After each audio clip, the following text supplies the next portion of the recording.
रायगड, महाराष्ट्रासह देश विदेशातील ताज्या बातम्या पाहण्यासाठी मॅक्स इंडिया लाईव्ह चॅनलला सबस्क्राइब करा आणि बेल आयकॉन दाबायला विसरू नका.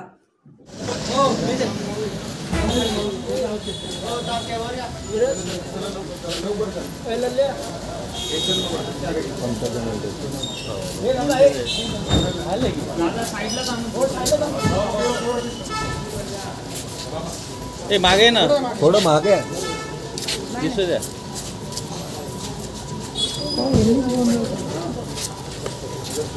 अरे यार, दिसून द्या ना.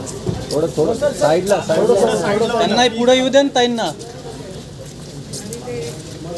सावकाश खाली खाली. फोटो कॅमेरा नको, सहानुभूती पर बैठक आहे.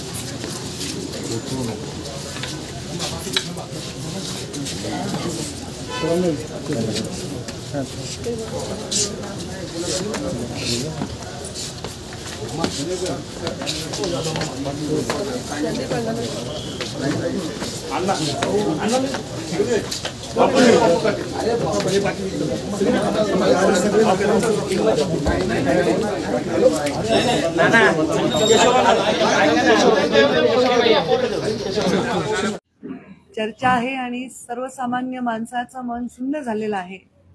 आपल्या मुलीला आई वडील एवढ्या लाडाने वाढवतात, फार ऐश्वर्य त्यांना मिळावं यासाठी त्यांचे पालनपोषण करत असताना, त्यांचा विवाह करत असताना आपली सर्वस्व पणाला लावतात, त्यांच्या संसाराला सतत हातभार लावतात.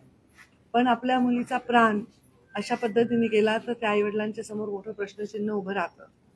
मी त्यांच्या आईवडिलांचं सांत्वन करायला आलेली आहे. त्यांचं म्हणणं मी ऐकून घेतलेलं आहे. त्या म्हणण्याप्रमाणे त्यांची सन्माननीय मुख्यमंत्री देवेंद्रजी फडणवीस यांच्याशी सुद्धा त्यांचं चर्चा झाली किंवा म्हणणं त्यांच्यापर्यंत गेलेलं आहे. आणि मी राज्याची एक मंत्री म्हणून, एक महिला म्हणून त्यांना आश्वस्त केलं आहे की त्यांच्या मनामध्ये कुठलीही शंका राहणार नाही.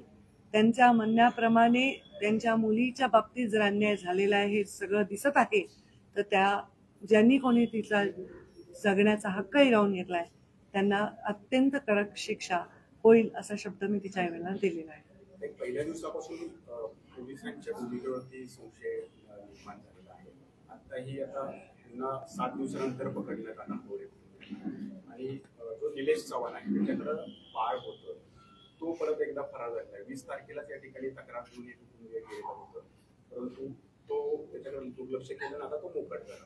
पोलिसांच्या या भूमिकेबद्दल काय वाटतं? पोलिसांच्या भूमिकेवर आता मी कुठलीही टिप्पणी करणार नाही, पण मला पूर्ण विश्वास आहे की गृहमंत्र्यांची संवेदना पूर्णपणे वैष्णवीच्या कुटुंबाच्या आणि वैष्णवीच्या मुलाच्या पाठीशी आहे. आणि गृहमंत्री जेव्हा ठरवतात तेव्हा पोलीस आपले पावलं बरोबर दिशेने उचलतात.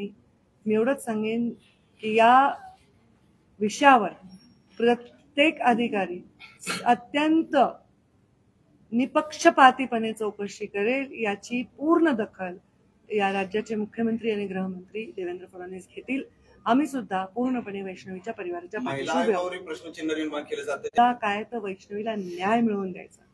कोणाकडे बोट दाखवायचंच असेल तर तिचा जीव गेला त्याला कारणीभूत ठरणाऱ्या फक्त लोकांकडे मी बोट दाखवेन. बाकी कुठल्याही विषयावर मी आता टिप्पणी करणं